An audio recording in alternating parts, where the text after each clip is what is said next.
మనం గత వారం నుంచి ఒక ప్రాముఖ్యమైన నిర్ణయం తీసుకొని దేవుని సన్నిధిలో కనిపించాలని అనుకున్నాం. అంటే దీనిని మనం ఏమంటున్నాము అని అంటే కమిటెడ్ క్రిస్టియన్ లైఫ్ అంటున్నాం కదా. కమిటెడ్ క్రిస్టియన్ లైఫ్, క్రైస్తవ జీవితము ప్రాక్టికల్గా ఎలా జీవించాలి,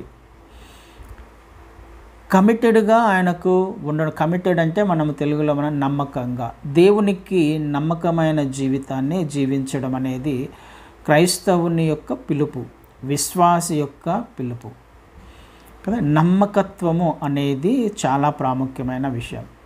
ఏదైతే మనము నమ్ముతున్నామో ఆ నమ్మకానికి లోబడి జీవించడం కదా. మనం ఒక విషయాన్ని నమ్ముతున్నాము అని అంటే నేను ఒక విషయాన్ని నమ్ముతున్నాను, అయితే ఆ నమ్మిన దానికి నేను కమిట్ అయి ఉండాలి, దానికి నేను కమిటెడ్గా ఉండాలి కదండి. అలాంటప్పుడు కమిటెడ్గా నేను లేనప్పుడు దానిని నమ్మడం ఎందుకు? దానిని నేను అనుసరించినప్పుడు నేను ఎందుకు నమ్మాలి? దాన్ని ఒక్కసారి ఆలోచన చేసే ప్రయత్నం చేద్దాం. అందుకనే ప్రాక్టికల్ క్రిస్టియానిటీ అనేది చాలా చాలా ప్రాముఖ్యమైనది.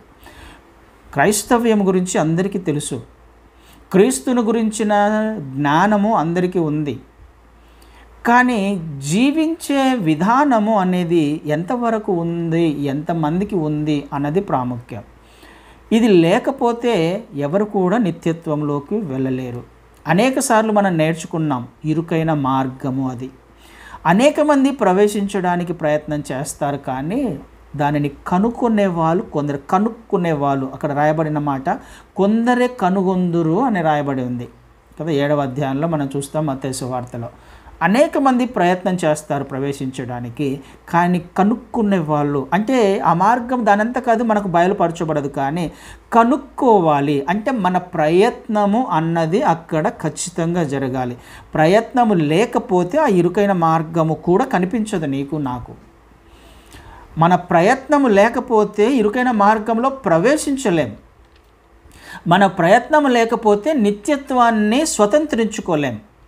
దీనినే ప్రాక్టికల్ క్రిస్టియానిటీ అంటున్నాం. నాలెడ్జ్ కాదు క్రైస్తవ్యము అనేది, సబ్జెక్ట్ కాదు. అనేక సబ్జెక్టులు చదివాం మనము అకాడమిక్లో, కానీ బైబిల్ అనేది కూడా ఒక పుస్తకములా తీసుకుంటే జ్ఞానము మాత్రమే ఉంటుంది. అన్ని పుస్తకాలతో పాటు ఇది కూడా ఒక పుస్తకంగా మాత్రమే మన జీవితంలో ఉంటుంది. అలాంటప్పుడు క్రీస్తు వారిని నమ్ముకోవాల్సిన అవసరం లేదు. కెమిస్ట్రీ సబ్జెక్టును లేకపోతే ఫిజిక్స్ సబ్జెక్టును ఇంకొక సబ్జెక్టును నువ్వు నమ్ముకొని, ఒకవేళ మనం నమ్ముకొని ఇప్పటిదాకా ఇక్కడ దాకా వచ్చామని అనుకుంటే ఇది కూడా అలాంటిదే అవుతుంది. కానీ మన జీవితాన్ని ఎక్కడైతే మనం ముగించబోతున్నామో అది ఒక ఆరంభము అనే విషయం మనకు అర్థం కాదు కదండి. బైబిల్ అనేది లేకపోతే లేఖనాలు అనేది, దేవుని వాక్యము అనేది ఒక సబ్జెక్టు, జ్ఞానానికి సంబంధించింది కానే కాదు. క్రైస్తవ్యము అనేది ఒక మతమో లేకపోతే ఒక సిద్ధాంతమో తెలుసుకోవడానికి, జ్ఞానము సంపాదించడానికి కానే కాదు. కమిటెడ్గా నువ్వు క్రీస్తుని అంగీకరించాము అని అంటే వీ హ్యావ్ టు, వేరే మార్గం లేదు, వేరే ఆప్షన్ లేదు క్రైస్తవునికి ఆయన మార్గంలో నడవడము తప్ప. ఒకవేళ నడవడము ఇష్టం లేకపోతే, చేత కాకపోతే, బలహీనంగా ఉంటే ఆయన నమ్ముకోవాల్సిన అవసరము అంతకంటే లేదు. ఎందుకు? ఆయన అథారిటీ కింద ఉన్నాం మనం. ఇప్పుడు ఆయన యందు విశ్వాసం ఉంచాము అని అంటే ఆయన అథారిటీ కింద ఉన్నాం. ఆయన మనకు శిరస్సుగా కలిగి ఉన్నాడు. ఆయన అండర్లో మనం జీవించే ప్రయత్నం చేస్తున్నాం అన్నప్పుడు నమ్మకంగా ఉండాలి కదా ఆయనకి కదా. ఇది ప్రాక్టికల్ క్రిస్టియానిటీ. ఏ విషయంలో అయినా తీసుకో, క్రైస్తవ్యంలో మనము జీవించేది ఆయన ముందు అనే నమ్మకంతో జీవించకపోతే మన నమ్మకానికి ఒక అర్థం లేదు. నేను ఎందుకైతే ఆయనను నమ్మానో దానికి ఒక అర్థం లేదు కదా. నమ్మినప్పుడు అనుసరించాలి, అనుసరించలేకపోతే నమ్మాల్సిన అవసరం లేదు కదండి. చిన్న లాజిక్ అది. క్రైస్తవునిగా నేను పిలిపించుకుంటున్నాను, క్రైస్తవురాలిగా నేను పిలిపించుకుంటున్నాను అని అంటే దానికి తగినట్టుగా జీవించాలి, లేకపోతే పిలిపించుకోవాల్సిన అవసరం లేదు. కదండి. ఇది చాలా చాలా చాలా ప్రాముఖ్యమైన విషయం. అందుకనే ఇక్కడ నుంచి కొంతమంది మాత్రమే సెలెక్టెడ్గా మనము ధ్యానం చేసుకునే ప్రయత్నం చేస్తున్నాం. కొంచెము లోతుగా, కొంచెము కఠినంగా ఉండే అవకాశం ఉంది వాక్యము ఇప్పటి నుంచి. ఎందుకు? చాలా ప్రాముఖ్యం అది కదండి. ఆపరేషన్ చేస్తేనే మనం బ్రతుకుతాము అని అనుకున్నప్పుడు ఆపరేషన్ ఖచ్చితంగా చేయాలి. చేయకపోతే నష్టం కదా, నష్టం జరుగుతుంది. ఎవరి కోసమో ఎవరికి నష్టం జరుగుతుంది? ఎవరికి సమస్య ఉందో వాళ్ళకి నష్టం జరుగుతుంది. నాకు కోసినప్పుడు బాధ పెడుతుంది, నాకు ఇబ్బంది పెడుతుంది, నేను తట్టుకోలేను అని అంటే తర్వాత చాలా ప్రమాదకరమైన పరిస్థితుల్లోకి వెళ్ళే అవకాశం ఉంది. ఖచ్చితంగా బాధ పడినప్పటికీ మనము బాగుపడతాము అనే ఆలోచనతో, నమ్మకంతో ఆయన వద్దకు వచ్చే ప్రయత్నం చేద్దాం. కమిటెడ్గా. ఎవరో చూస్తున్నారు కాదు, దేవుడు చూస్తున్నాడు, క్రీస్తు వారు చూస్తున్నారు. ఆయన అధికారం కిందనే క్రైస్తవ్యముగా, లేకపోతే క్రీస్తు బిడ్డగా, క్రైస్తవునిగా, క్రైస్తవురాలిగా చెప్పుకుంటున్నాం. ఉంటే కమిటెడ్గా ఉండాలి, లేకపోతే ఉండాల్సిన అవసరము అంతకంటే లేదు. నీకు ఆశీర్వాదం రావాలంటే పైనుంచి రావాలి. పైనుంచి రావాలి అని అంటే నా నమ్మకత్వాన్ని బేస్ చేసుకొని నాకు ఆశీర్వాదం వస్తుంది. క్రైస్తవ్యం యొక్క పునాది నమ్మకత్వం కదండి. నమ్మకంగా జీవించడము మీద మాత్రమే క్రైస్తవ్యము ఆధారపడి ఉంది, వేరేది కానే కాదు. ఏ నిర్ణయం తీసుకున్నావు నువ్వు, నేను, మనం ఆ నిర్ణయానికి కట్టుబడి ఉన్నామా? ఇక్కడికి వచ్చే విషయంలో కూడా కావచ్చు, ప్రార్థనకు అటెండ్ అయ్యే విషయంలో మీ అంతకు మీరు తీసుకున్న నిర్ణయం ఇది. నేనేం బలవంతం చేయలేదు. నిర్ణయం తీసుకున్న వాళ్ళు మాత్రమే రాండి అని చెప్పాను. బలవంతంగా నేనేం చెప్పలేరు. నిర్ణయం తీసుకోకపోతే అవసరం లేదు కదా. అంటే ఇక్కడ ఏదో గొప్ప కార్యం జరుగుతుంది అన్నది కాదు, కానీ గ్రూపుగా, ఒక కుటుంబముగా మనము జీవించే ప్రయత్నం చేద్దాం. ఎందుకు కుటుంబాలుగా ఆశీర్వాదాలు ఖచ్చితంగా మిస్ అయిపోతున్నాం? ఇక్కడ వరకు మాత్రమే నేను మాట్లాడట్లేదు, మళ్ళీ జ్ఞాపకం చేసే ప్రయత్నం చేస్తున్నాను. ఎందుకంటే రానున్న దినాలలో కొంచెం లోతైన విషయాలు ధ్యానం చేసుకునే ప్రయత్నం చేయబోతున్నాం కాబట్టి. ఆశీర్వాదాలు ఖచ్చితంగా మిస్ అయిపోతున్నాం. ఇక్కడ వరకు మాత్రమే మాట్లాడట్లేదు నేను. మీ సంఘాల్లో, మీ పరిచర్యలో ఎక్కడికి వెళ్ళినా నమ్మకత్వం అనేది లేకపోతే మనము క్రీస్తును వెంబడించాల్సిన అవసరము లేనే లేదు. ఎందుకు? ఆయనకు అవమానం వస్తుంది. ఆయనకు ఖచ్చితంగా అవమానం వస్తుంది మనము నమ్మకంగా లేకపోతే. ఇది జ్ఞాపకం పెట్టుకొని మనము సొసైటీలో, లేకపోతే చుట్టుపక్కల బంధువుల మధ్య, స్నేహితుల మధ్య, ఇరుగు పొరుగు వారి మధ్య మనము జీవిస్తున్నాము అనే విషయము జ్ఞాపకం పెట్టుకుందాం. ఎందుకు? అందరూ గమనిస్తారు మనల్ని. మూర్ఖ జనము మధ్య, వక్ర జనము మధ్యలో మనము ఆయన లేఖనాలను, లేకపోతే ఆయన వాక్యాన్ని పట్టుకొని క్రైస్తవులుగా పిలువబడుతూ జీవిస్తున్నాం. వారి మధ్యలో అవమానము దేవునికి వస్తుంది, మనము అపనమ్మకంగా జీవించడం వలన. నమ్మకత్వము అన్నది ప్రాముఖ్యమైన ఫౌండేషను క్రైస్తవ్యానికి కదా.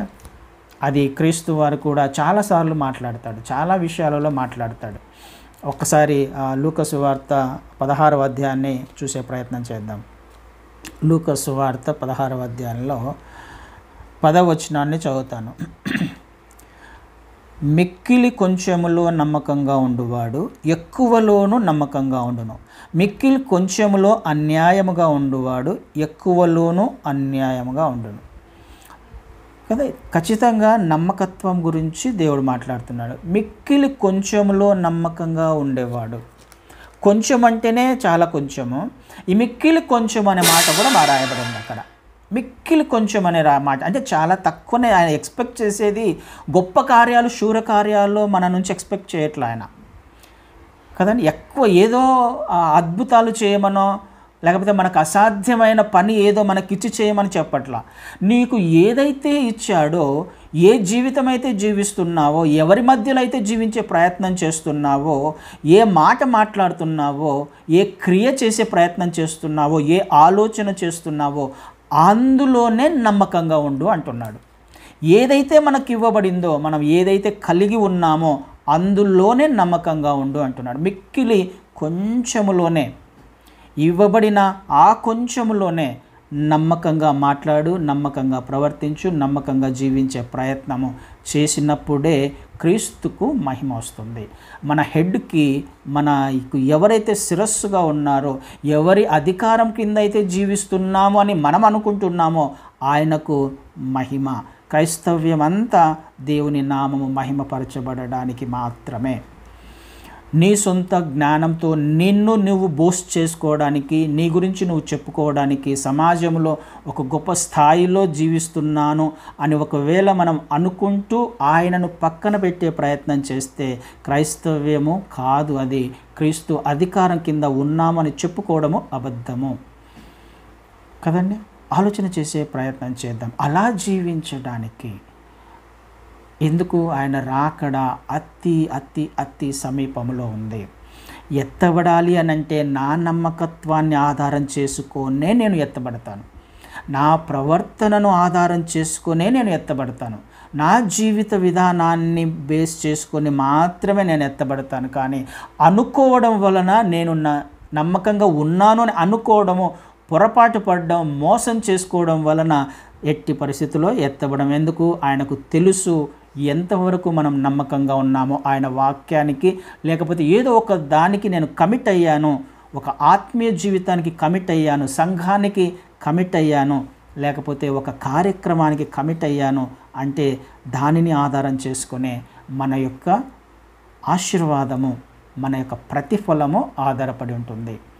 ఆలోచన చేసే ప్రయత్నం చేద్దాం. ఎంత కమిటెడ్గా మనము జీవించే ప్రయత్నం చేస్తామో, ఎంత కమిటెడ్గా ఒక ఎగ్జామ్ కోసం ప్రిపేర్ అవుతున్న ఒక వ్యక్తి ప్రిపేర్ అవుతాడో కమిటెడ్గా, అప్పుడు మాత్రమే పాస్ అవ్వగలడు, లేకపోతే ఫస్ట్ క్లాస్లో పాస్ అవ్వగలడు, లేకపోతే ర్యాంకు తీసుకురాగలడు. తను ఇచ్చిన కమిట్మెంట్ని ఆధారం చేసుకొని మాత్రమే రిజల్ట్ ఉంటుంది కదండి. ఈ విషయాలు మనకు తెలియనివి ఏం కాదు, అయినప్పటికీ ఖచ్చితంగా జ్ఞాపకం చేసుకునే ప్రయత్నం చేద్దాం.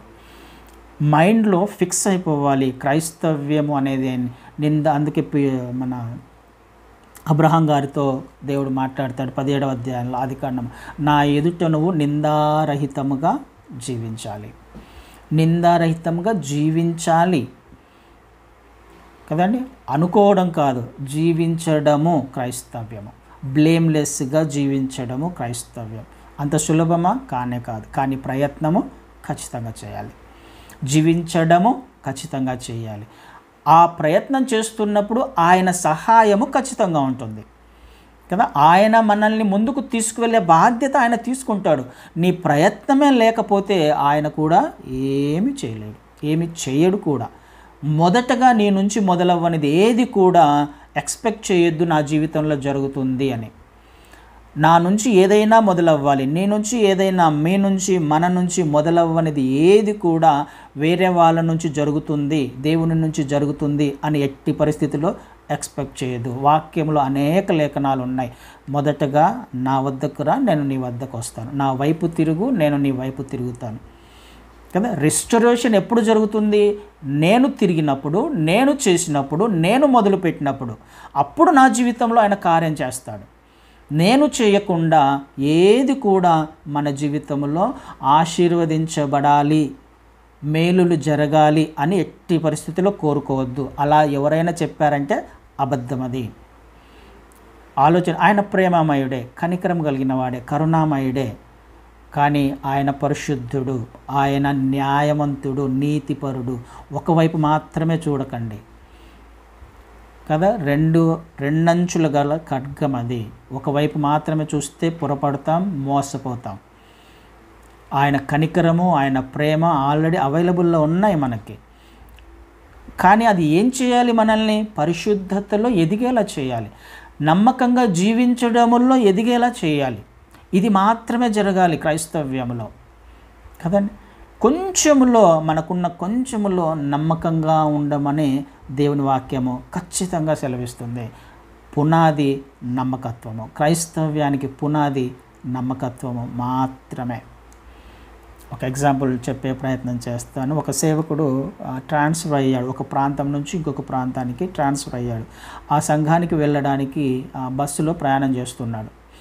ఆ గ్రామానికి వెళుతూ ఉన్నప్పుడు ఆ కండక్టరు ఊర్లో సహజంగా ఆ బస్సులో ఎక్కే వాళ్ళందరూ పరిచయం ఉంటారు కదా. ఊరికి వచ్చే వాళ్ళు సహజంగా ఒక గ్రామానికి రెగ్యులర్గా కండక్టర్ వెళ్తుంటాడు కాబట్టి ఆ ప్రాంతంలో ఉన్న వాళ్ళు కూడా తెలిసే ఉంటుంది. కాబట్టి అడుగుతాడు, ఆ కండక్టర్ అడుగుతాడు తనని, ఎవరయ్యా మీరు, ఎక్కడికి వెళ్ళాలి అని అంటే, పలానా ఊరుకు అని అంటే, ఎప్పుడు చూడలేదే మిమ్మల్ని ఈ ఊరిలో, ఎవరింటికి వెళ్తున్నారంటే, నేను ఈ ఊరికి వచ్చిన పాస్టర్ని అంటాడు.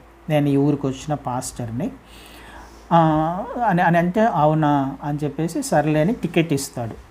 టికెట్ ఇచ్చి చిల్లర ఇచ్చేస్తాడు. చిల్లర ఇచ్చి తను వెళ్ళిపోతాడు, ముందుకు వెళ్తాడు. టికెట్ వెనక ముందుకు వెళ్ళిపోతాడు. ఈ పాస్టర్ గారు టికెట్ పెట్టుకొని చిల్లర చెక్ చేసుకుంటే అందులో ఒక 25 పైసలు, ఒక పావల ఎక్కువ వచ్చి ఉంటుంది. ఒక పావల ఎక్కువ ఉంటుంది. ఆ పావలాను వెనక్కి ఇవ్వడానికి పిలిచే ప్రయత్నం చేస్తాడు. కానీ తనలో మళ్ళీ ఇంకొక ఆలోచన, నేను పాస్టర్ని చెప్పాను కదా, ఈ పావలా నేను ఎంత నమ్మకంగా ఉన్నానో చెప్పుకునే ప్రయత్నం చేస్తున్నానని తను ఆ పొరపాటున అర్థం చేసుకుంటాడేమో. పావల కూడా రిటర్న్ చేస్తున్నాడు పాస్టర్ కాబట్టి అని ఒకవేళ నన్ను ఇలా అనుకుంటాడేమో అని మళ్ళీ ఆ పావల ఇవ్వకుండా జేబులో వేసేసుకుంటాడు. సరే, ఊరు వచ్చేస్తుంది. ఆ ఊర్లో దిగే ప్రయత్నం చేస్తాడు. ఆ ఊర్లో దిగుతాడు. దిగుతున్నప్పుడు ఏం చేస్తాడు అని అంటే,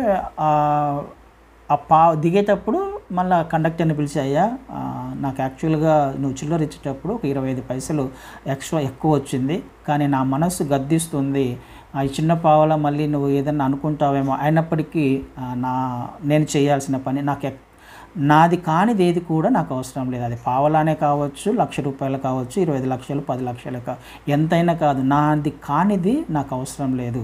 అది 1 పైసా అయినా లేకపోతే 100 రూపాయలైనా ఇంతైనా కానీ అని చెప్పేసి ఆ పావలాను రిటర్న్ చేస్తాడు. రిటర్న్ చేస్తే ఆ కండక్టర్ అంటాడు, పాస్టర్ గారు, యాక్చువల్గా నేను కావాలనే పావలాను ఎక్కువ ఇచ్చాను, నన్ను క్షమించండి, చిన్న టెస్ట్ చేద్దామని. ఏంటంటే ఈ ప్రాంతానికి లేకపోతే ఈ ఊరికి వచ్చిన ఏ పాస్టర్ అయినా కానీ డబ్బు గురించి ఎక్కువగా బోధించడము, ప్రజల నుంచి ఎక్కువగా దానిని తీసుకోవడము, దాని గురించి బోధించడం ఎక్కువగా జరుగుతుంది. ప్రజలను పిండడం, అది తప్ప వాక్యం అనేది జరగట్ల. నమ్మకంగా జీవించే పాస్టర్లను నేను చూడలా. నేను కూడా క్రైస్తవున్నే, నేను కూడా సంఘానికి వెళ్తున్నవాన్నే, కానీ చూద్దాము అన్నట్టుగా నేను మీకు ఇచ్చాను, నన్ను క్షమించండి. మీరు చిన్న విషయంలో కూడా మీరు చూపించిన ఈ నమ్మకత్వాన్ని బట్టి దేవుని స్తుతిస్తున్నాను. నేను కూడా సంఘానికి ఆగిపోయాను రాకుండా, మరి వచ్చే వారం నుంచి మీరు వచ్చారు కాబట్టి నేను సంఘానికి వస్తాను అని తనకు చెప్పేసి వెళ్ళిపోతాడు. ఆ బస్సు అట్లా వెళ్ళిపోయిన తర్వాత ఈ పాస్టరు ఒక గోడ దాపుకు వెళ్ళి, ఆ సైడ్కి వెళ్ళి మోకరించి కన్నీటితో ప్రార్థన చేస్తాడు. ఎంత మంచి దేవుడు నాయనా, నువ్వు నా హృదయాన్ని నువ్వు గద్దించావు, ఈ చిన్న విషయములు కూడా నన్ను నమ్మకంగా ఉండడానికి నా హృదయాన్ని నువ్వు గద్దించావు, ప్రేరేపించావు. ఒకవేళ ఆ పావలా ఇవ్వకపోయి ఉండింటే ఆ వ్యక్తి సంఘానికి వచ్చేవాడు కాదేమో. ఆ పావలానే ఇప్పుడు 25 పైసలు తిరిగి ఇవ్వడం వలన ఏమైపోయింది, ఒక ఆత్మను రక్షించుకోగలిగాను. ఒక ఆత్మ సంఘానికి రావడం అనేది, పరిచర్యలో లేకపోతే సంఘం దేవుని సన్నిధిలో కనపడడం అనేది, కుటుంబముగా ఒక పావల విషయంలో నమ్మకంగా ఉండడం వల్ల నేను సంపాదించుకోగలిగాను. నీ వాక్యం ఎంత సత్యమైనది అని చెప్పేసి ఆ వ్యక్తి ప్రార్థన చేసి వెళ్ళిపోతాడు. ఎంతగా మనము దేవుని స్తుతించవచ్చండి, వాక్యము ఎంత సత్యమైనదో కదా. ఆలోచన చేసే ప్రయత్నం చేద్దాం.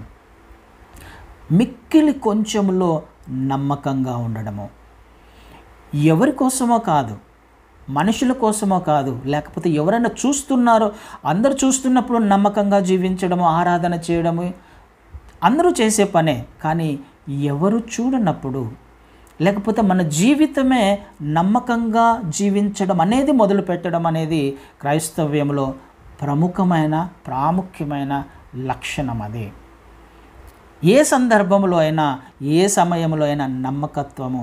ఒక పావలాకి ఆ వ్యక్తి, ఆ పాస్టర్ గారు ఒక ఆత్మను రక్షించుకోగలిగాడు కదండి.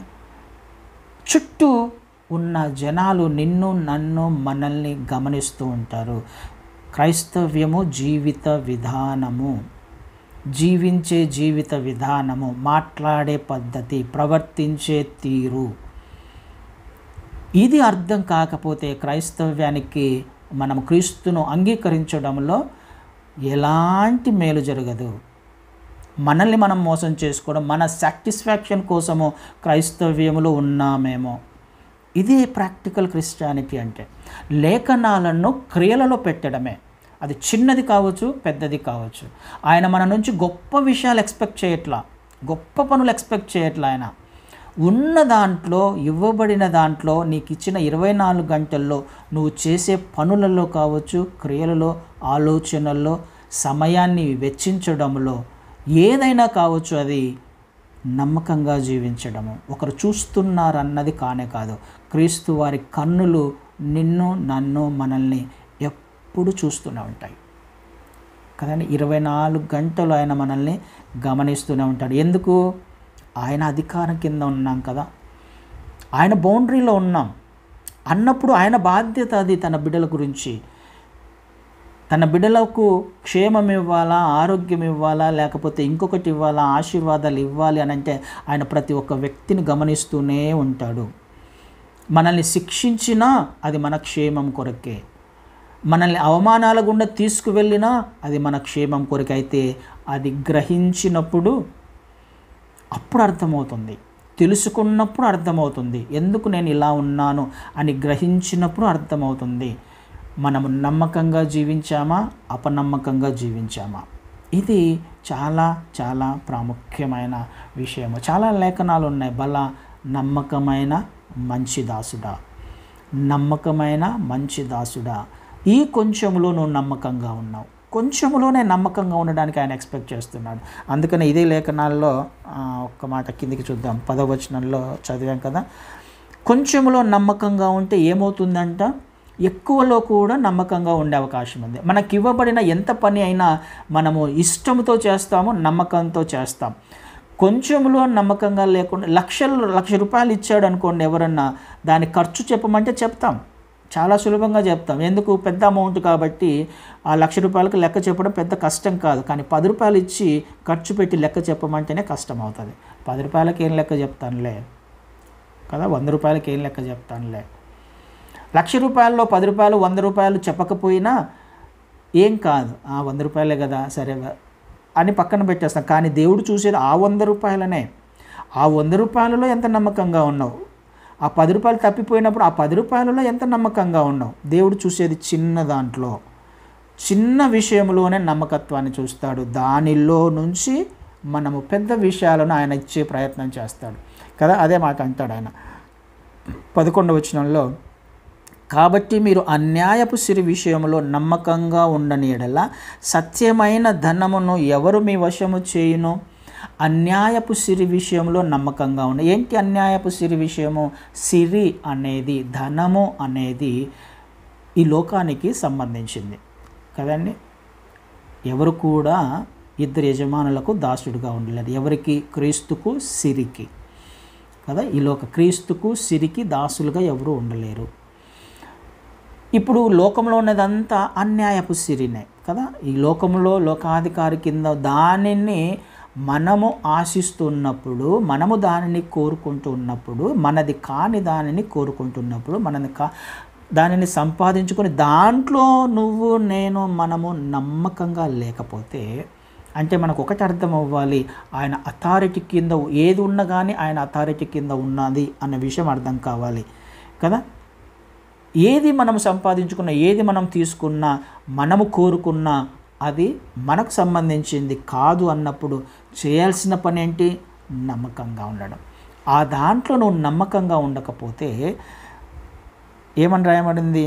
సత్యమైన ధనమును ఎవరు మీ వశము చేయును? అంటే వరల్డ్లీ డిజైర్స్ విషయంలో, లోకంలో ఉన్న విషయాలలో ఏదైతే మనము జీవించే ప్రయత్నం చేస్తున్నామో, లోకంలో ఏదైతే మనము కలిగి ఉన్నామో, ఈ విషయాలలో మనము నమ్మకంగా ఉండని యెడల, అంటే ఫిజికల్ ఇష్యూస్ అని తీసుకోవచ్చు దానికి అర్థం. అంటే భౌతికంగా మనం ఏవైతే కలిగి ఉన్నామో ఆ విషయాలలో మనము నమ్మకంగా లేకపోతే, సత్యమైన ధనమును ఎవరు మీకు ఇస్తాడు అంటే స్పిరిచువల్ బ్లెస్సింగ్స్. ఆత్మ సంబంధమైన ఆశీర్వాదాలు ఎవరిస్తారు మీకు? నీకు ఇవ్వబడిన దాంట్లోనే నువ్వు నమ్మకంగా లేకపోతే ఆత్మ సంబంధమైన విషయాలలో ఏ విధంగా ఆశీర్వదించబడతావు? దేవుని లేఖనాలు ఖచ్చితంగా ఏం సెలవిస్తున్నాయి?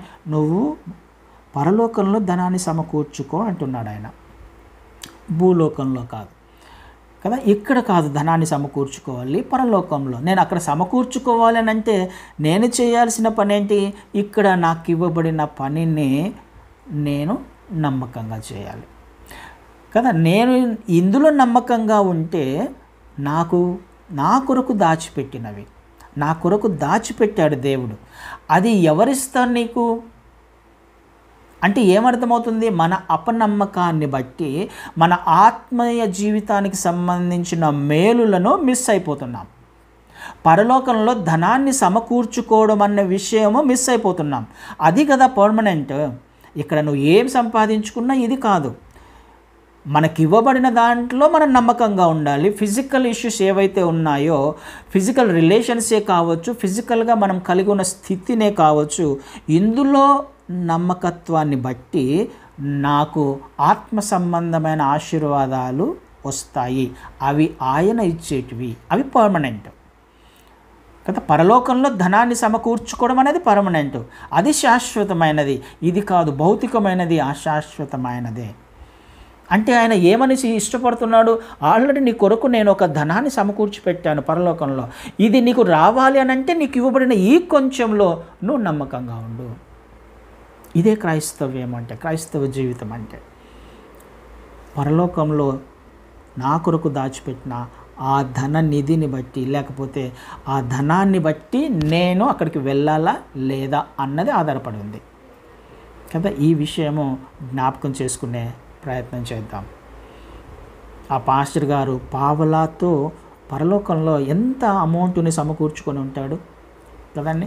ఇక్కడ ఈ పావలా విషయంలో నమ్మకత్వాన్ని చూపించడం వలన ఒక ఆత్మను రక్షించుకోగలిగాడు, ఒక ఆత్మను సంఘానికి నడిపించగలిగాడు.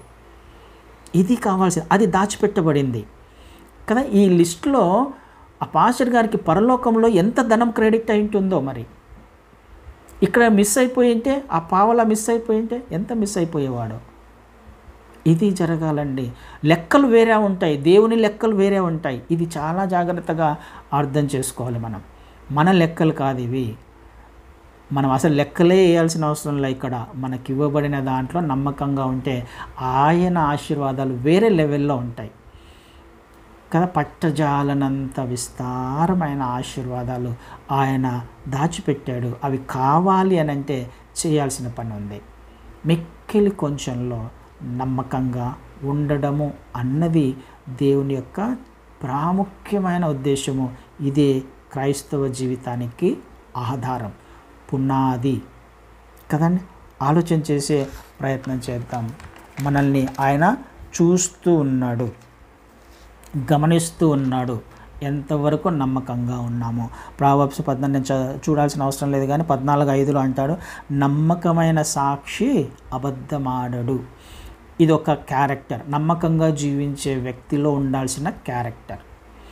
అబద్ధమాడడు, నమ్మకమైన సాక్షి అబద్ధమాడ. ఎలా నమ్మకంగా ఉండడం అంటే అప్పచెప్పిన దానిని చక్కగా చేసుకోవడము. మన మాట కూడా ఎలా ఉండాలి? నిజముగా, యథార్థంగా ఉండాలి కదా. నమ్మకమైన సాక్షి అబద్ధమాడడు. 28:20 ప్రావర్బ్స్లో నమ్మకమైన వానికి దీవెనలు మెండుగా కలుగుతాయంట.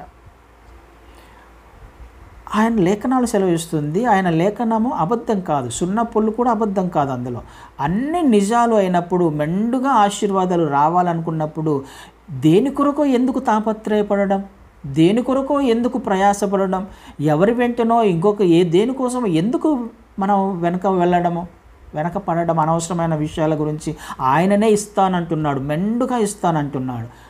అయితే మనం చేయాల్సింది నమ్మకంగా జీవించినప్పుడు యుద్ధాలు చేయాల్సిన అవసరంలా, గొప్ప గొప్ప శూర కార్యాలు చేయాల్సిన అవసరంలా, ఇవ్వబడినది ఉదయం లేచినప్పటి నుంచి రాత్రి పడుకునేంత వరకు నీ జీవితంలో ఆయన ఏదైతే అనుమతిస్తున్నాడో అనుమతించిన ప్రతి పరిస్థితిలో నమ్మకంగా ఉండడం, ప్రతి పనిలో నమ్మకంగా ఉండడం. అయ్యా నువ్వు అనుమతించావు, ఎలా జీవించాలి, ఎలా మాట్లాడాలి, ఎలా ప్రవర్తించాలి, ఎలా ప్రేమించాలి, ఎలా క్షమించాలి, ఇది ఆయన కోరుకునేది.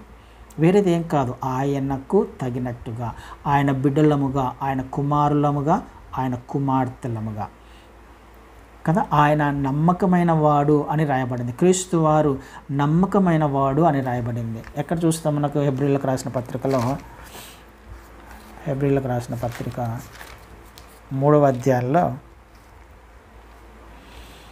3వ అధ్యాయము 2వ వచనాన్ని చదువుతాను. దేవుని ఇల్లంతటిలో మోషే నమ్మకంగా ఉండినట్లు ఈయన కూడా తన్ను నియమించిన వానికి నమ్మకంగా ఉండెను. ఎవరు? క్రీస్తు వారి గురించి రాయబడిన మాట. దేవుని ఇల్లంతటిలో మోషే నమ్మకమైన వాడు అనే గొప్ప పేరు తెచ్చుకున్నాడు. దేవుని చేత సాక్ష్యం పొందాడు కదండి. దేవుని చేత సాక్ష్యం పొందిన వ్యక్తి మోషే గారు. క్రీస్తు వారిని గురించి కూడా రాయబడింది. ఆయనకు అప్పజెప్పిన పనిలో ఈయనకు కూడా తన్ను నియమించిన వానికి నమ్మకంగా ఉన్నాడు. ఎవరైతే క్రీస్తు వారిని నియమించారో, ఎవరైతే క్రీస్తు వారిని పంపించాడో ఆయనకు నమ్మకంగా ఉన్నాడు. ఆయనకు అప్పచెప్పిన ప్రతి పనిని నమ్మకంగా చేసి సంపూర్ణం చేశాడు. ఇప్పుడు నువ్వు నేను మనము రక్షించబడ్డాం. క్రీస్తు వారిని వెంబడించడానికి నిర్ణయం తీసుకున్నాం. క్రైస్తవునిగా, క్రైస్తవురాలిగా పేరు పెట్టుకున్నాం. ఇప్పుడు నువ్వు నేను మనము కూడా నమ్మకంగా ఉండొద్దు. ఆయన కనికరం వలన, ఆయన కృప వలన రక్షించబడ్డాం. నిత్యత్వానికి వారసులమయ్యాం. నరకము నుండి తప్పించబడ్డాం. రోగాల నుంచి, తెగుళ్ళ నుంచి, సాతాను బంధకాల నుంచి, సాతాను కాడి నుంచి మనము రక్షించబడ్డాం. అలాంటప్పుడు ఎంత నమ్మకంగా ఉండాలి ఆయనకు మనము? ఆయన నమ్మకంగా జీవించి ఒక మాదిరిని ఉంచాడు. నువ్వు నేను మనం కూడా నమ్మకంగా జీవించి ఒక మాదిరిని ఉంచొద్దు మన తర్వాత వారికి, లేకపోతే మనల్ని చూస్తున్న వారికి, మనల్ని గమనిస్తున్న వారికి. ఇది ప్రాక్టికల్ క్రిస్టియానిటీ. జీవించడమే, క్రియలలో చూపించడమే క్రైస్తవ్యం. లేకపోతే క్రైస్తవ్యానికి అర్థం లేదు. మనము క్రీస్తు వారి బిడ్డలమని చెప్పుకోవడంలో అర్థం అంతకంటే లేదు. మనము ఆయనకు ఏం చేయబడ్డాం? ప్రదానం చేయబడ్డాం కదండి. క్రీస్తు వారిని అంగీకరించాము అని అంటే మనం ప్రదానం చేయబడ్డాం ఆయనకి. క్రీస్తు వారు ఒకే పురుషుడు. ఒక 11వ అధ్యాయంలో మనం చూస్తాము, కొరింథీయులకు రాసిన పత్రికలో. ఆయనకు మనం ప్రదానం చేయబడ్డాం. ప్రదానము చేయబడిన ఒక కన్యక, ఒక పెళ్లి కూతురు, ఒక అమ్మాయి ఏం చేస్తుంది? ఏం చేయాలి? కన్యక అమ్మాయి పెళ్ళి అయ్యేంత వరకు అబ్బాయి గురించి ఆలోచన చేస్తూ ఉండాలి కదా. ప్రదానం చేయబడిన తర్వాత ఇంకా ఇంతవరకు ఏ విధంగా జీవించిందో వాటన్నిటిని పక్కన పెట్టేసేయాలి కదా. ఇంతకుముందు ఎవరైనా ఉన్న, ఏ పనులు చేసినా, ఎలాంటి ఆలోచనలు కలిగి ఉన్నా, ప్రదానం చేయబడిన తర్వాత, ఎంగేజ్మెంట్ అయిపోయిన తర్వాత ఆ అమ్మాయి ఆలోచనల్లో, ఆ అమ్మాయి ఊహల్లో కేవలము అబ్బాయి మాత్రమే ఉండాలి. అబ్బాయికి సంబంధించిన విషయాలు మాత్రమే ఉండాలి. అలా కాకుండా ఎంగేజ్మెంట్ అయిపోయిన తర్వాత అబ్బాయి చూడట్లేదులే అని చెప్పేసి ఇష్టం వచ్చినట్టు ప్రవర్తించింది అనుకోండి అమ్మాయి, మళ్ళీ వేరే వాళ్ళతో తిరిగింది అని అనుకోండి అమ్మాయి, నమ్మకంగా ఉన్నట్ట? ఖచ్చితంగా లేదు. ఆ విషయం అబ్బాయికి తెలిస్తే పెళ్ళవుతుందా? ఖచ్చితంగా అవ్వదు. ఇదే లేఖనాలు కూడా మాట్లాడుతున్నాయి. మనము ఎంగేజ్ చేయబడ్డాం, ప్రదానం చేయబడ్డాం క్రీస్తు వారికి. ఇప్పుడు ఏం చేయాలి? అమ్మాయి ఏ విధంగా అయితే నమ్మకంగా ఉండాలో అబ్బాయి గురించి ఆలోచించుకుంటూ, నువ్వు నేను మనం కూడా ఆయన గురించి ఆలోచించుకుంటూ నమ్మకంగా జీవించాలి. కన్యకగానే ఉండాలి. పరాయి పురుషుణ్ణి ఆశించకూడదు. ఏంటి పరాయి పురుషుడు? ఎవరు? అందుకనే లేఖనాలు యాకోబు పత్రికలో ఒక మాట అంటాడు, పరాయి పురుషుణ్ణి ఆశిస్తే ఏమవుతుంది? వ్యభిచారునులారా అనే మాట మాట్లాడింది 4వ అధ్యాయం 4వ వచనంలో యాకోబు పత్రిక. చదువుని, నేనేం మాట్లాడట్లా, అది లేఖనాలలోనే రాయబడింది. యాకోబు పత్రిక 4వ అధ్యాయం 4వ వచనంలో, వ్యభిచారునులారా, ఈ లోక స్నేహము దేవునితో వైరమని మీరెరుగరా? కాబట్టి ఎవడు ఈ లోకముతో స్నేహం చేయగోరునో వాడు దేవునికి శత్రువగును కదా. కన్యకగా మనము ప్రదానం చేయబడ్డాము. ప్రదానం చేయబడిన మనము లోక స్నేహము చేస్తే ఏమవుతుంది? మన కమిట్మెంట్ ఏంటి? కన్యకగా మనం ప్రదానం చేయబడిన తర్వాత నేను మనం తీసుకున్న నిర్ణయం ఏంటి? ఆయనను వెంబడిస్తాను, ఆయన అధికారం కింద ఉంటాను, ఆయనకు నమ్మకంగా జీవిస్తాననేగా, ఆయన కొరకు సాక్షిగా జీవిస్తాననే కదా, ఆయన ప్రవర్తించినట్టుగా ప్రవర్తించే ప్రయత్నం చేస్తాననేగా, ఆయన సారూప్యతలోకి మార్చబడే ప్రయత్నం చేస్తాననేగా కదండి. ఇదే కదా కమిట్మెంట్ అంటే. వివాహంలో ఎంగేజ్మెంట్లో కూడా అదే జరుగుతుంది. ఇద్దరు ఒకసారి అయిన తర్వాత అప్పటి నుంచి ఏం చేయాలి? ఇద్దరు ఒకరికొకరు నమ్మకంగా ఉండాలి. మనం కూడా క్రీస్తు వారికి నమ్మకంగా ఉండాలి. అలా లేకుండా క్రీస్తు వారిని కాకుండా నా హృదయంలోకి ఇంకొకరిని చేర్చుకుంటే ఏమవుతుంది? అది అపనమ్మకము, మోసము, అబద్ధము, వ్యభిచారము కదండి. అదే కదా లేఖనాలు రాయిస్తారు. ఈ లోకాన్ని మనము స్నేహించినట్లయితే క్రీస్తు వారి హృదయంలో ఉండాలి. ఆయన కాకుండా ఆయనకు నమ్మకంగా లేకపోతే ఏం చేస్తున్నట్లు? మనం అందరం వ్యభిచారం చేస్తున్నట్లు. భయంకరమైన విషయాలు. ఇది అర్థం కావాలి మనకి. కఠినమైన పదాలు, అందుకనే కఠినమైన లేఖనాలు ఉన్నాయి. ఎందుకు? ఈ కఠినమైన లేఖనాలు మన హృదయములో తాకినప్పుడు, కూర్చుకున్నప్పుడు మనకు అర్థం అవ్వాలి ఏ విధంగా నమ్మకంగా ఉన్నామా లేదా. అది అర్థమైనప్పుడు మనం జీవించే విధానము మారిపోవాలి కదా, ట్రాన్స్ఫార్మ్ అవ్వాలి. దేవుడు కోరుకున్నది ఇదే, ఆయన సారూప్యతలోకి మార్చబడాలి. ఈ లోక స్నేహము దేవునితో వైరాన్ని తెస్తుంది. ఈ లోకాన్ని స్నేహిస్తే నా జీవితంలో ఉన్న దేవునికి వ్యతిరేకంగా వేరే వారిని నా హృదయంలో చేర్చుకున్నట్లు, వేరే వారిని స్నేహిస్తున్నట్లు, అపనమ్మకంగా జీవిస్తున్నట్లు ఒక కన్యక తన భర్తకి ఏ విధంగా పెళ్లి కుమారునికి అపనమ్మకంగా జీవిస్తుందో ఆ విధంగా జీవిస్తున్నట్లు అది తెలిస్తే పెళ్ళి క్యాన్సిల్ అయిపోతుంది. అదేవిధంగా దేవునికి అపనమ్మకంగా జీవిస్తే మన పెళ్ళి కూడా క్యాన్సిల్ అయిపోతుంది కదండి. ఆయనకు అపనమ్మకంగా జీవిస్తే ఏమైపోతాం? శత్రువులమైపోతాం.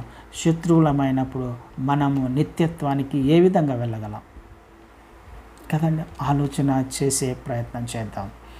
నమ్మకత్వం అనేది క్రైస్తవ్యానికి పునాది, చాలా ప్రాముఖ్యమైనది. ఒప్పుకున్నంత మాత్రాన కుదరదు, జీవించడంలో ఉంది.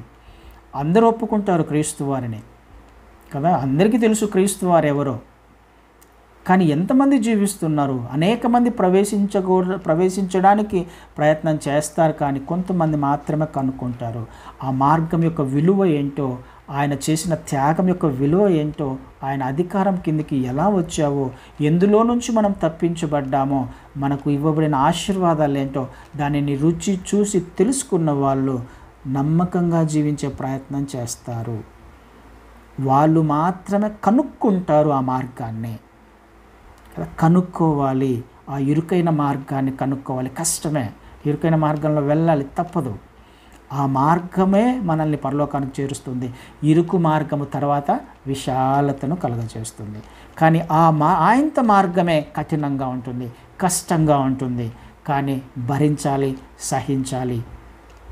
అప్పుడు మారు మనసు, పశ్చాత్తాపం కలిగినది ట్రాన్స్ఫార్మ్ అయినప్పుడు మన జీవితం యొక్క ఆనందము, సంతోషము దానిని వర్ణించడానికి కూడా వీలు లేదు. ఆ ఆనందమే వేరుగా ఉంటుంది. అన్నిటిని సహించాలి, అన్నిటిని భరించాలి, అన్ని విషయాలలో నమ్మకంగా జీవించే ప్రయత్నం చేయాలి.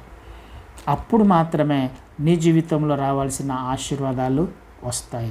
అప్పుడు మాత్రమే దేవుడు అంటున్నాడు, దాచిపెట్టిన సత్యమైన ధనము, సత్యమైన ఆశీర్వాదాలు, పరసంబంధమైన ఆశీర్వాదాలు నేను ఇస్తాను. ఈ విషయము జ్ఞాపకం చేసుకుందాం. ఎంతవరకు నమ్మకంగా ఉన్నాము.